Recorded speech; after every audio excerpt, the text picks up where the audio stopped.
የውጭ ዜጎች የማይንቀሳቀስ ንብረት ባለቤት ወይም ባለይዞታ የሚሆኑበትን አግባብ ለመደንገግ የወጣው አዋጅ በሚኒስትሮች ምክር ቤት የቀረበው ከ3 ሳምንት ገደማ በፊት ሚያዝያ 23 2017 ዓ.ም ነበር። በተለይም አዋጁ የውጭ ዜጎች በኢትዮጵያ የማይንቀሳቀስ ንብረት ባለቤት እንዲሆኑ ያስችላል መባሉ አዋጁ በእርግጥ የውጭ ዜጎች የማይንቀሳቀስ ንብረት ባለቤት ወይንስ ባለይዞታ ነው የሚያደርጋቸው የሚለውን ጥያቄ አስነስቷል። በተለይም የፋይናንስ ባለሙያዎች እንደሚሉት ረቂቅ ሕጉ የውጭ ካፒታል እንዲገባ ያግዛል ቢባልም በሌላ መንገድ ግን ገንዘብ ከኢትዮጵያ እንዲሸሽ ምክንያት ሊሆን ይችላል የሚል ጥያቄንም አስነስቷል። ለመሆኑ በየዓመቱ ግማሽ ሚሊዮን የቤት ፍላጎት እያለ ግማሹን እንኳን ማሟላት ያልቻለችው ኢትዮጵያ የውጭ ዜጎች በዚህ ዘርፍ መሳተፋቸው ችግሩን ሊቀርፈው ይችላል ወይስ ሌላ ችግር ሊያስከትል ይችላል? በዝርዝር የምንመለከተው ይሆናል። ሰላም ጤና ይስጥልን ውድ አድማጭ ተመልካቾቻችን እንደምን ሰንብታችኋል? ይህ ከገበያ ሚዲያ ወደ እናንተ የሚደርስላችሁ ልዩ ጥንቅራችን ነው። በዛሬው ልዩ ጥንቅራችን የውጭ ዜጎች በሀገራችን የመሬት ባለቤት ወይም የማይንቀሳቀስ ንብረት ባለቤት ወይም ባለይዞታ መሆን ይችሉበታል ተብሎ የወጣውን አዋጅ ድንጋጌውን መሰረት በማድረግ በዝርዝር የምንመለከት ይሆናል። በተለይም ይህ አዋጅ ከውጭ ካፒታል ወደ ሀገር ውስጥ እንዲገባ ያደርጋል፣ በሌላ አነጋገር ደግሞ ገንዘብ ወደ ውጭ እንዲሸሽ ሊያደርግ ይችላል የሚል ጥያቄን የሚያስነሳ በመሆኑ እነኚህን ጥያቄዎች በዝርዝር አዋጁ ምን ይላል የሚለውን መሰረት አድርገን አብረን የምናይ ይሆናል። በተጨማሪም በቅርቡ የብሔራዊ ባንክ በአገር አቀፍ ደረጃ የኢንሹራንስ ኩባንያዎችን ወይም አክሲዮን ማህበራትን የሚቆጣጠር ባለስልጣን ሊያቋቁም እንደሆነ አውጇል። ይህንን በሚመለከት አዲስ መረጃ የምንነግራችሁ ይሆናል። አብራችሁን እንድትቆዩ በመጋበዝ እግረ መንገዳችሁን ተወዳጁን የገበያ ሚዲያን ላይክ፣ ሼር እና ሰብስክራይብ በማድረግ አጋርነታችሁን እንድታረጋግጡ እየጠየቅኩኝ በቀጥታ ወደ ጉዳዩ እናልፋለን። የውጭ ዜጎች በሊዝ የቤትና የመሬት ባለቤት እንዲሆኑ የሚፈቅደው የኢትዮጵያ ረቂቅ አዋጅ የኢትዮጵያ መንግስት ከግማሽ ምዕተ ዓመት በላይ የውጭ ዜጎች የማይንቀሳቀስ ንብረት ባለቤት እንዲሆኑ እገዳ ጥሎ የነበረውን ሕግ የሚሽር አዋጅ ረቆ ለሕዝብ ተወካዮች ምክር ቤት ቀርቧል። የውጭ ዜጎች የማይንቀሳቀስ ንብረት ባለቤት ወይም ባለይዞታ የሚሆኑበትን አግባብ ለመደንገግ የወጣው አዋጅ ለሚኒስትሮች ምክር ቤት የቀረበው ከ3 ሳምንት በፊት ሚያዝያ 23 2017 ዓ.ም እንደነበር የሚታወስ ነው። ረቂቅ አዋጁ ለ65 ዓመታት በውጭ ዜጎች ላይ ተጥሎ የነበረውን የመኖሪያ ቤት ባለቤትነት መብት ክልከላ መሰረት ሆኖ የቆየውን የፍትሐ ብሔር ሕግ ስር ነቀል በሆነ መልኩ የሚቀይርና የሚተካ መሆኑም በማብራሪያው ላይ ተጠቅሷል። በ15 ገጽ የተዘጋጀው ይህ ማብራሪያ የአዋጁ መሰረታዊ ዓላማ የውጭ ዜጎችን የማይንቀሳቀስ ንብረት ባለቤትነት የሚመሰርት እንዲሁም የቤቶችን ፍቃድና ምዝገባ አስተዳደርን የሚመራ ሁሉን አቀፍ ሕግ ማቋቋሚያ ሆኖ እንደተዘጋጀም ተመላክቷል። ማብራሪያው በዚህ አዋጅ እንዲሳኩ ከሚጠበቁ ዝርዝር ዓላማዎች መካከል የውጭ ባለሀብቶች በኢትዮጵያ የውጭ ካፒታል ስራ ላይ እንዲውሉ ማበረታታት ቀዳሚ ዓላማው እንዳደረገም ተጠቁሟል። አዋጁ ይህንን ዓላማ የሚያሳካው የውጭ ዜጎችና ባለሀብቶችን እምነት በማጠናከር መሆኑንም በማብራሪያው ተጠቅሷል። የቤት ልማትና ተደራሽነትን ይበልጥ ማነቃቃት፣ የሰፋ የመጣውን የመኖሪያ ቤት ፍላጎትና አቅርቦት ሚዛን በተገቢው መንገድ ማስጠበቅ ሌላው በአዋጁ እንዲሳካ የሚፈለገውና በቅድም የተያዘ ዓላማው እንደሆነ ተጠቁሟል። በ4 ክፍሎችና በ20 አንቀጾች የተዘጋጀው ረቂቅ አዋጁ የውጭ አገር ዜጎች የማይንቀሳቀስ ንብረት ባለቤት ስለሚሆኑባቸው ሂደቶች፣ ቅድመ ሁኔታዎችና አሰራሮች በዝርዝር አስቀምጧል። ከዚህም በተጨማሪ የውጭ ዜጎች የሚኖራቸውን መብትና ግዴታዎች ያሰፈረ ሲሆን በረቂቅ አዋጁ መሰረት የማይንቀሳቀስ ንብረት በውጭ ዜጋ በሊዝ በባለይዞታነት ወይም በባለቤትነት የሚያዝ መሬት ወይም የመኖሪያ ቤት እንዲሁም ተያያዥ ግንባታዎች ማለት እንደሆነም በአዋጁ የሰፈረው ድንጋጌ ያሳያል። መኖሪያ ቤቱን ደግሞ ለመኖሪያነት ዓላማ የማከራየት መብት እንደተጠበቀ ሆኖ ለግለሰብ ወይም ለቤተሰብ መኖሪያነት የሚያገለግል ለንግድ ዓላማ መዋል የማይፈቀድ ቤት የሚል ትርጓሜም ሰጥቶታል። ረቂቅ አዋጁ ማንኛውም የውጭ ዜጋ የማይንቀሳቀስ ንብረት ባለቤት ወይም ባለይዞታ መሆን ይችላልም ይላል። ሆኖም ግን የከተማና የመሰረተ ልማት ሚኒስቴር በመመሪያው የተወሰኑ አገራት ዜጎች ወይም ዜግነት የሌላቸው የውጭ አገር ሰዎች የዚህ መብት ተጠቃሚ እንዳይሆኑ ሊያግድ እንደሚችል አዋጁ ያትታል። የውጭ ዜጎች የማይንቀሳቀስ ንብረት ባለቤት ለመሆን መመደብ ያለባቸው አነስተኛ የገንዘብ መጠን በረቂቅ አዋጁ ላይ በግልጽ ሰፍሯል። ረቂቅ አዋጁ የማይንቀሳቀስ ንብረት ባለቤት ለመሆን ማንኛውም የውጭ ዜጋ የሊዙ ሙሉ ዋጋውን ጨምሮ ለአንድ መኖሪያ ቤት ግንባታ ሙሉ ዋጋ ወይም ለመኖሪያ ቤት ግዢ የሚመደበውን አነስተኛ የገንዘብ መጠን ከ150,000 የአሜሪካን ዶላር ያነሰ ሊሆን አይችልም ሲል ቅድመ ሁኔታዎችን አስቀምጧል። በሌላ አነጋገር እስከ 150,000 የቅድመ ክፍያ ወይም ለካፒታል ኢንቨስትመንት የሚያስፈልግ አቅም ሊኖራቸው እንደሚገባ አመላክቷል። የውጭ ዜጎች በአንድ ጊዜ ሊኖራቸው የሚችለው የማይንቀሳቀስ ንብረት ቁጥር በመመሪያ እንደሚወሰን ረቂቁ የሚያትት ሲሆን ሆኖም ግን የከተማና የመሰረተ ልማት ሚኒስቴር የአነስተኛ ገንዘብ መጠኑን ከፍ ወይም ዝቅ ሊያደርገው እንደሚችልም በረቂቁ ላይ ሰፍሯል። ሚኒስትሩ ይህንን ማሻሻያ ለማድረግ የቤቶች ገበያ ወቅታዊ ሁኔታን፣ የከተሞች የማይንቀሳቀስ ንብረት አማካይ ዋጋን፣ የውጭ ዜጎች በቤቶች ገበያ ያላቸውን የተሳትፎ መጠንና የአዋጁን ዓላማ ለማሳካት የሚረዱ ሌሎች ምክንያቶችን መሰረት በማድረግ የወጣ እንደሆነ በረቂቁ ተብራርቷል።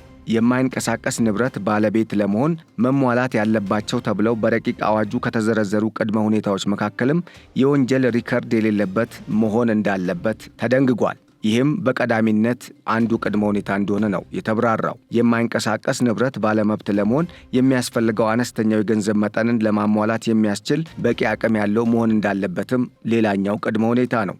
ረቂቁ የማይንቀሳቀስ ንብረት ባለቤት ለሆኑ የውጭ አገር ዜጎች ከሰጣቸው መብቶች መካከልም ከማይንቀሳቀስ ንብረቱ በሕጋዊ መንገድ የሚያገኘውን የኪራይ ወይም የሽያጭ ገቢ በወቅቱ ተመን በውጭ ምንዛሬ ወደ ውጭ አገር የማስተላለፍ መብት የሚለው ይገኝበታል። ከዚህም በተጨማሪ ለራሱና ለቤተሰቡ ኢትዮጵያ ውስጥ እንዲኖር የሚያስችል አግባብነት ባለው አካል የሚሰጥ የመኖሪያ ፈቃድ ሊኖረው እንደሚገባም በቅድመ ሁኔታነት ተቀምጧል።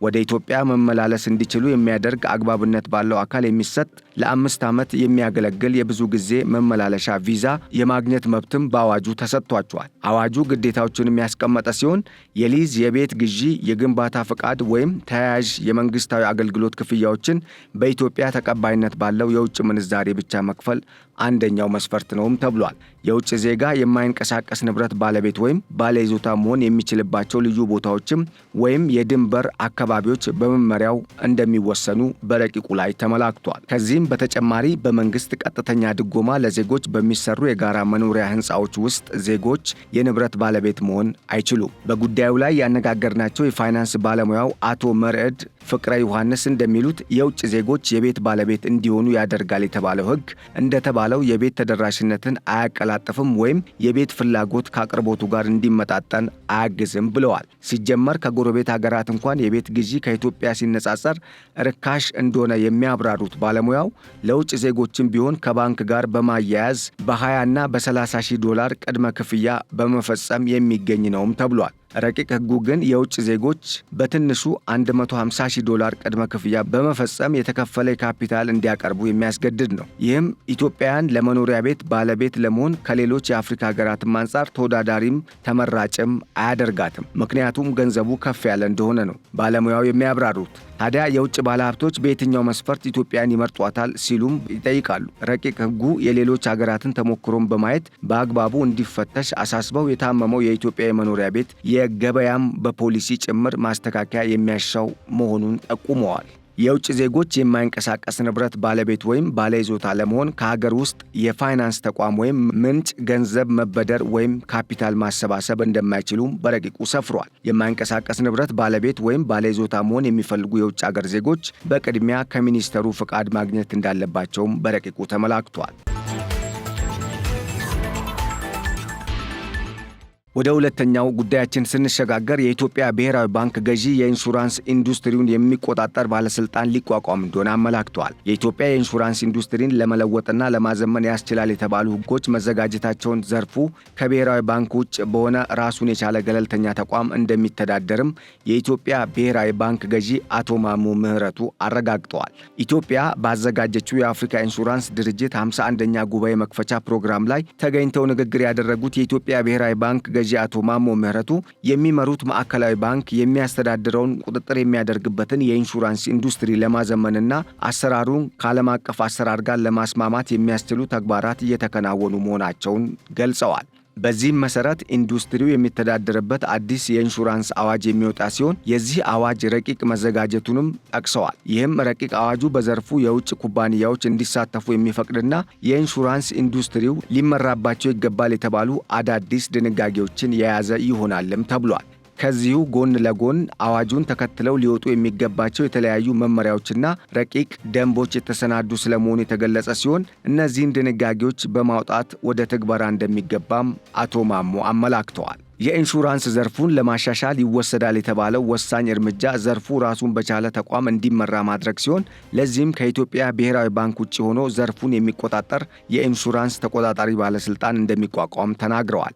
ይህ ተቋም እንደሚቋቋም እርግጠኛ ሆነው የተናገሩት አቶ ማሞ ተቋሙን ለማቋቋም ዝግጅት እየተደረገ መሆኑን አስታውሰዋል። የኢንሹራንስ ዘርፉ በአሁኑ ወቅት በኢትዮጵያ ብሔራዊ ባንክ ተቆጣጣሪነት ሲሰራ የቆየ ሲሆን ራሱን የቻለው ተቆጣጣሪ ባለስልጣን ሲቋቋም ዘርፉ ከብሔራዊ ባንክ ወጥቶ በገለልተኛ ተቋም ራሱን ችሎ የሚመራ ይሆናልም ተብሏል። የኢንሹራንስ ዘርፉ ከኢትዮጵያ ብሔራዊ ባንክ ተቆጣጣሪነት ወጥቶ ራሱን በቻለ ገለልተኛ ተቋም እንዲመራ ለማድረግ በተደጋጋሚ ጥያቄ ሲቀርብ የቆየ መሆኑ የሚታወስ ሲሆን አሁን ተቋሙን ለመፍጠር የመጨረሻ ምዕራፍ ላይ ስለመደረሱ ነው አቶ ማሞ ከዚህ ቀደም የነበረውን ተሞክሮ በማያያዝ ያስረዱት። ኮንፈረንሱን በንግግር የከፈቱት የኢፌዴሪ ምክትል ጠቅላይ ሚኒስትር አቶ ተመስገን ጥሩነህ በበኩላቸው ኢንሹራንስ የፋይናንስ ዘርፉ አንድ አካል መሆኑን ገልጸው ይህ ዘርፍ እንዲያድግ መንግስት ከሚወስዳቸው እርምጃዎች መካከል አንዱ ራሱን የቻለ ተቆጣጣሪ እንዲቋቋምለት ማድረግ መሆኑን ገልጸዋል። እንደ አቶ ማሞ ከዚህ ቀደም አስፈላጊነት አንጻር ተቋሙ ቀደም ብሎ መፈጠር የነበረበት ቢሆንም እስካሁን ይህ ሊሆን አለመቻሉን አብራርተዋል። በኮንፈረንሱ ላይ የተገኙት የኢፌዴሪ ምክትል ጠቅላይ ሚኒስትሩም ሆኑ የኢትዮጵያ ብሔራዊ ባንክ ገዢ የኢትዮጵያን የኢንሹራንስ ኢንዱስትሪን በተመለከተ የኢንሹራንስ ኢንዱስትሪው ራሱን ችሎ እንዲወጣ ማረጋገጫ መስጠታቸው ትልቅ ስኬት እንደሆነም በርካቶች እየተናገሩ ይገኛሉ። አዳዲሶቹ የኢንሹራንስ ድንጋጌዎች ኢትዮጵያ በኢንሹራንስ ዘርፍ ያላትን ትልቅ ዕድል እንድትጠቀም አቅም እንደሚሆናት ጭምር የገለጹት አቶ ያሬድ የተባሉ የኢንሹራንስ ተደራሽነትና ዘመናዊ አገልግሎት ባለሙያ የኢንሹራንስ ዘርፉ ራሱን ችሎ መቋቋሙ የኢንሹራንስ ተደራሽነትና ዘመናዊ አገልግሎትን ከማሳለጥም በተጨማሪ ለዜጎች ተደራሽ የሚሆን አገልግሎት ለመስጠት በር የሚከፍት ስለመሆኑም አመላክተዋል። ኢትዮጵያ በዓለም ላይ ለውጭ ኢንሹራንስ ኩባንያዎች ክፍት ያልሆነች ብቸኛ ሀገር መሆኗን በማስታወስ አዲሶቹ ድንጋጌዎች ግን የውጭ የኢንሹራንስ ኩባንያዎች በገበያ ውስጥ እንዲገቡ የሚያስችል እንደሚሆንም ጠቁመዋል። ይህ ደግሞ በሁሉም ረገድ ዘርፉን እንደሚያሳድግ የሚያሳይ ሲሆን በተለይ ከ10 በመቶ ሊበልጥ ያልቻለውን የኢንሹራንስ ዘርፍ እድገት ከፍ ለማድረግ ሁነኛ መፍትሄ ሊሆን እንደሚችልም አመላክተዋል። ነገር ግን የውጭ የኢንሹራንስ ኩባንያዎች አግባብ ደረጃ በደረጃ መሆን እንደሚኖርበት ሳይጠቁሙ ያላለፉት ባለሙያው አግባባቸው በሕይወት ኢንሹራንስ ላይ የተሰማሩትን በማስቀደም ሊሆን እንደሚገባም ጠቁመዋል። ይህ በእንዲህ እንዳለ የአፍሪካ ሀገሮች የዕዳ ጫና ለኢንሹራንስ ኢንዱስትሪው ተግዳሮት እየሆነ መምጣቱ የተገለጸ ሲሆን ኢትዮጵያ ባስተናገደችው 51ኛው የአፍሪካ ኢንሹራንስ ኦርጋናይዜሽንስ ኮንፈረንስ ላይ የቀረቡ ጥናቶች እንዳመላከቱት የዕዳ ጫናው ከሌሎች ኢኮኖሚያዊ ጫናዎች ባሻገር ለኢንሹራንስ ዘርፉም ስጋት ሊሆን እንደሚችል ነው የተጠቆመው። የአገሮች የዕዳ ጫና በኢንሹራንስ ኢንዱስትሪው ላይ የሚያሳርፈው ተጽዕኖ ትልቅ ነው የሚል ሲሆን ጥናቱ ይህ ርዕስ የተመረጠበት ዋነኛ ምክንያትም የአፍሪካ ሀገሮች ያለባቸው የዕዳ ጫና ለኢንሹራንስ ኢንዱስትሪው ማነቆ የሆነ በመምጣቱ እንደሆነ ከኮንፈረንሱ አዘጋጆች የተገኘው መረጃ ያመላክታል። በመድረኩ የአፍሪካ የዕዳ ጫናን በተመለከተ በቀረቡ አሃዛዊ መረጃዎችና ሪፖርቶች መሰረት እንደ አውሮፓውያን አቆጣጠር በ2013 የአፍሪካ ሀገሮች የዕዳ ጫና 1.16 ትሪሊየን ዶላር ሊደርስ መቻሉን ያመላክታል። ይህም ዕዳቸው ከጂዲፒ አንጻር ሲታይ ወይም ከጠቅላላ ሀገራዊ ምርት አንጻር ሲታይ 72 በመቶ እንደሚደርስ ነው መረጃው የሚያሳየው። በተመሳሳይ በ2008 የነበረባቸው ዕዳ ግን ከጂዲፒ አንጻር ሲታይ 39 በመቶ ብቻ እንደነበር ነው የዓለም አቀፍ የገንዘብ ድርጅትን መረጃ ያጣቀሱ ጥናት አቅራቢዎች ያመላከቱት። ይህ ሁኔታ የዕዳ ጫናው ምን ያህል እየጨመረ እንደመጣ ያመላከቱት የአፍሪካ ኢንሹራንስ ኦርጋናይዜሽን ፕሬዝዳንት ሚስ ፓቲ ፓርቲን በበኩላቸው አፍሪካ በአሁኑ ወቅት እየገጠማት ካሉ ኢኮኖሚያዊ ፈተናዎች ውስጥ የዕዳ ጫና አንዱ እንደሆነ ጠቁመዋል። የዕዳ ጫና ከጊዜ ወደ ጊዜ የጨመረ መሄዱ ደግሞ ችግሩን የበለጠ አሳሳቢ እንዳደረገው በመጠቆም ይህም ለበርካታ ችግሮች እየተጋለጥን እንድንቀጥል ምክንያት መሆኑን ጠቁመዋል። የኢንቨስትመንት ውስንነት የአገልግሎት ተደራሽነት እንዲቀንስና ፍትሐዊ የፋይናንስ ስርዓት እንዳይኖር በማድረግም አገሮች ላይ ትልቅ ጫና እየፈጠረባቸው እንደሚገኝም ነው ፕሬዝዳንቷ አያይዘው ያብራሩት። ወቅታዊ የፋይናንስ ስርዓት የብድር ጫናው በተለይም በማደግ ላይ ያሉ አገሮች ላይ ኢፍትሐዊነት የሚያሰፍን መሆኑን የገለጹት ሚስ ፓቲ ይህ ደግሞ አገሮች በብድር ውስጥ እንዲቆዩ በማድረግ እድገታቸውን ወደ ኋላ የሚመልስ ጭምር መሆኑን እንደ ስጋት አንስተውታል። እንዲህ ያለው ሁኔታ የኢንሹራንስ ኩባንያዎች ላይም ጫና የሚፈጥር ነው ያሉት ፕሬዝዳንቷ በተመሳሳይ ከሌሎችም የጽሑፍ አቅራቢዎች መረጃ መረዳት የሚቻለው ብድር በመሰረታዊነት ጠቃሚ ቢሆንም በአግባቡ ጥቅም ላይ ባለመዋሉ ምክንያት አብዛኞቹ የአፍሪካ ሀገራት አሁን ላይ ለመክፈል እየተቸገሩ እንደሆነ ነው። የአፍሪካ ሀገሮች የዕዳ ጫናና መፍትሄዎቻቸው ላይ በመድረኩ ጽሑፍ ካቀረቡ የኢንሹራንስ ባለሙያዎች መካከል አቶ ፍቅሩ ጸጋዬ የዕዳ ጫና ያለባቸው አገሮች ውስጥ የሚሰሩ የኢንሹራንስና የጠለፋ መድን ሰጪ ኩባንያዎች ድንበር ተሻግረው እንዲሰሩ እንቅፋት እየሆነባቸው ስለመምጣቱ ነው ያመላከቱት። ኢንሹራንስ ኩባንያዎች የሚመዝኑ ዓለም አቀፍ ገማቾች ኩባንያዎች የኢንሹራንስ ኩባንያዎች ደረጃ ሲያወጡ አንዱ መመዘኛው አገሮች ያለባቸው የዕዳ ጫናና ኢኮኖሚያዊ እድገታቸው በመሆኑም በዚህ ምዘና የአንዳንድ የአፍሪካ ሀገሮች ኩባንያዎች ደረጃቸው ዝቅ እያለ በመምጣቱ ተወዳዳሪነታቸው እየቀነሰ መሆኑን ጠቁመዋል። የኢንሹራንስ ኩባንያዎች በየትኛውም ሀገር ለመወዳደር በእነዚህ ዓለም አቀፍ ገለልተኛ ገማች ኩባንያዎች ተመዝነው ደረጃ ሊወጣላቸው የሚገባ ሲሆን እነዚህ ገማቾች የኢንሹራንስ ወይም የሪኢንሹራንስ ኩባንያዎችን ጥንካሬ ለማየትና ደረጃ ለመስጠት እንደ መስፈርቶች ከሚያዩት መካከል የአገሪቱን የኢኮኖሚ እንቅስቃሴና ያለባቸውን የዕዳ ጫና እንደ ዋና መስፈርት ሊያስቀምጡ እንደሚችሉ ነው። የአፍሪካ ሀገሮች ደግሞ የብድር ተጠቃሚዎች እንደመሆናቸው መጠን ባለባቸው የዕዳ መጠን ልክ ክሬዲት ሬቲንጋቸው የወረደ በመሆኑ የኢንሹራንስ ኩባንያዎች ከሀገር ውስጥ አልፈው በዓለም አቀፍ ደረጃ ተወዳዳሪ የሚሆኑበት ሁኔታ ውስን ሊሆን እንደቻለ ነው በመረጃው የተመላከተው። የአፍሪካ ሀገሮች የኢንሹራንስ ፖሊሲ ተመሳሳይና ተመጋጋቢ እንዲሆን በማድረግም በመተጋገዝ በዕዳ ጫና ምክንያት ሊገጥማቸው የሚችለውን ተግዳሮት ለመቀነስ እንደሚችሉም በመፍትሄ ሐሳብነት ተቀምጧል። ጊዜውን ያገናዘበ የኢንሹራንስ ፖሊሲዎችን በየጊዜው እንዲተገበር ማድረግም ከቀረቡ የመፍትሄ ሐሳቦች መካከል አንዱ የሚጠቀሰው ትልቁ መፍትሄ ነው ተብሏል። በአህጉር ደረጃ ተባብሮ ለመስራት መጀመሪያ በሪጅን ወይም በቀጠና ደረጃ ይህንን ስጋት ለመከላከል የሚያስችል ቅንጅት መፍጠር ሌላው መፍትሄ ሆኖ የቀረበ ሲሆን ባለፈው ጉባኤ ላይም ሌሎች የዘርፉ ተግዳሮቶች በተለያዩ ባለሙያዎች ተነስተው ምክረ ሐሳብ ተሰጥቶባቸዋል። የአፍሪካ ኢንሹራንስ ድርጅት ከተቋቋመ 53 ዓመታት ያስቆጠረ ሲሆን ኢትዮጵያ ለመጀመሪያ ጊዜ ጉባኤውን አዘጋጅታለች።